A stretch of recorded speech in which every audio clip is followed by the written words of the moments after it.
आइए समझते हैं कि ये इलेक्टोरल बॉन्ड्स काम कैसे करती थी। एक इलेक्टोरल बॉन्ड को आप बेसिकली समझ सकते हो दोस्तों, एक कूपन की तरह। कंपनी बैंक को जाकर पैसा देती थी और ये कूपन खरीदती थी, और ये कूपन जाकर पॉलिटिकल पार्टीज को दे दिया जाता था, और पॉलिटिकल पार्टीज उन कूपन्स को रिडीम कर सकती थी, और जो बैंक में रखा पैसा था उसे एक्सेस कर सकती थी। तो थ्योरी तो आपने बहुत समझ ली दोस्तों, अब प्रैक्टिकल पर आते हैं, असली घोटालों की बात करते हैं। अगर इस पूरे घोटाले के भंडार को एक लाइन में समराइज करना हुआ दोस्तों, तो इसे कुछ इस तरीके से किया जा सकता है। तुम मुझे चंदा दो, मैं तुम्हें धंधा दूंगा, और चंदा नहीं दिया तो ईडी का फंदा दूंगा।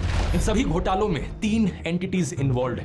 पहला पॉलिटिकल पार्टी जो सत्ता में है, दूसरा बड़ी बड़ी कंपनियां, और तीसरा आम जनता। इन तीनों के नीचे एक बक्सा रख देते हैं। पॉलिटिकल पार्टी के नीचे जो बक्सा रखा है वो चंदे का डिब्बा है, कंपनी के नीचे जो डब्बा है वो कंपनी के पैसे का डब्बा है, और तीसरा पब्लिक के नीचे जो डब्बा है जनता के पैसे का डब्बा है। अब सोचो, अगर सरकार जनता के डब्बे से पैसे निकालकर कंपनी के डब्बे में डाल दे, और रिटर्न में कंपनी अपने डब्बे से पैसे निकालकर पार्टी के डब्बे में डाल दे इलेक्टोरल बॉन्ड्स के जरिए, क्या आप इसे एक स्कैम कहोगे या नहीं कहोगे? ऑब्वियसली एक घोटाला है।